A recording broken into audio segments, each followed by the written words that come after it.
안녕하세요. 오늘은 내 집 마련의 첫걸음 주택청약이라는 주제로 KB경영연구소 손은경 연구위원과 이야기 나눠보겠습니다. 안녕하세요. 네, 안녕하세요. 혹시 알아요? 주택청약제도가 뭔지? 제가 알기로는 이제 꾸준히 넣어서 그게 점수가 높으면 원하는 지역의 아파트를 딴 때보다 좀 더 싸게 살 수 있는 그런 거 아닌가요? 그러면 정확히 뭔지 한번 설명을. 네, 알고 있는 주택청약제도는 청약통장에 우선 가입을 하셔야 됩니다. 청약통장을 가지고 일정한 요건을 갖추면 분양아파트에 청약을 할 수 있는 자격을 주는 제도라고 말씀드릴 수 있습니다. 빨리 만들어야 가서 되죠? 만드셔야겠네요. 기간마다 이제 더 점수를 그렇죠. 많이 주는. 기간에 따라서 점수가 달라지거든요. 가능하면 빨리 보통 가입하셔야죠. 몇 년 정도 넣으면 좀 될만하다. 한 10년은 넣어야. 그럼 이게 처음에 도입된 게 언제죠? 네, 지난 1977년에 처음 도입이 되었는데요. 청약을 하기 위해서는 먼저 청약통장에 가입을 하고 은행에 가셔서 청약 상품에 가입을 하시면 됩니다. 저희 청약통장에 두 가지가 있는데요. 보통 누구나 가입을 할 수 있는 주택청약저축, 그리고 만 19세에서 34세 좀 젊은 층을 위해서 들 수 있는 청약 우대형 저축이 있습니다. 그럼 청약 우대형 저축에 가입할 수 있잖아요. 그럼 그거는 어떤 이득이 있어요? 앞에 것보다? 우대금리가 좀 있고요. 비과세도 됩니다.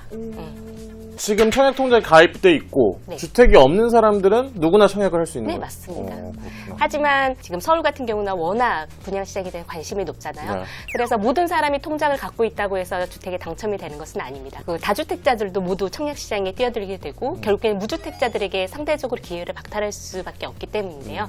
아시다시피 그 분양 기회를 높이고 그리고 분양시장의 투기 수요를 차단하기 위해서 현재는 청약 가점제가 도입이 되었는데요. 그럼 이 점수제가 도입된 건 언제인 거예요? 2007년 그 노무현 정권 때 처음 도입이 되었었는데요. 네.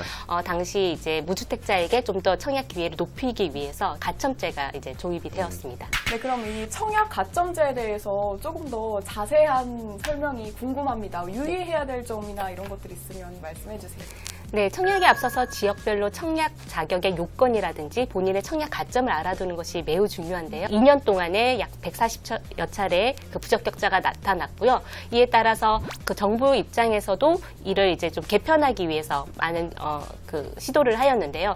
실제로 2017년에서 2019년까지 청약 당첨자의 약 10%가 부적격자였습니다. 모든 세대원이 무주택자여야 되거든요. 그럼 부적격자면 뭐 피해가 있어요? 이미 당첨이 됐기 때문에 네. 재당첨이 안 되는 거죠. 재당첨이. 몇 년 동안. 몇 년이요? 네. 보통 예전 같은 경우는 뭐 1년에서 5년 정도 기간이 있었는데 네. 최근에 좀 더 법이 강화가 되면서 서울같이 뭐 분양가 상한제 적용이 받는 지역은 뭐 10년, 7년도 이렇게 나옵니다. 그래서 정부가 올해 2월 1일부터 주택 청약 시스템을 한국감정원의 청약홈으로 옮겼는데요. 세대원들의 동의를 얻으면 그들의 이제 무주택 기간이라든지 청약 자격 요건이 자동으로 입력이 됩니다. 예를 들면 서울 같은 경우에는 그런 요건이 뭐가 있을까요? 서울이 1순위가 되려면 우선 2년 정도 사셔야 됩니다. 아무래도 1순위가 중요한 게 아니라 내 점수가 몇 점인지가 정말 중요합니다.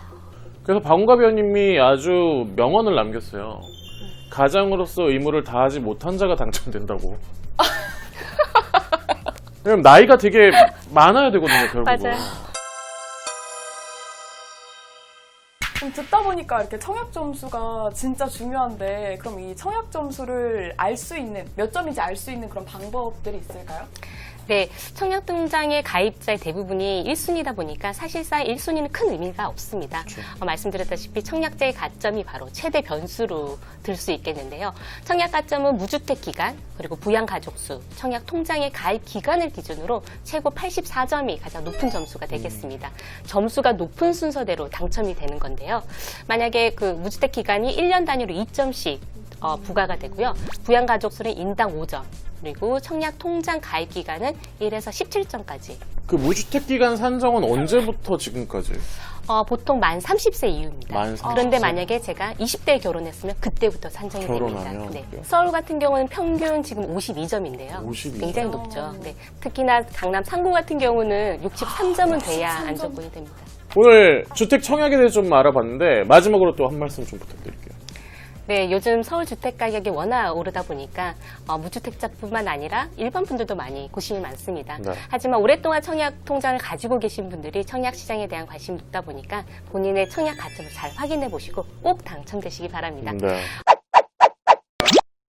저희는 다음 주에 새로운 지식과 함께 다시 돌아오겠습니다. 감사합니다.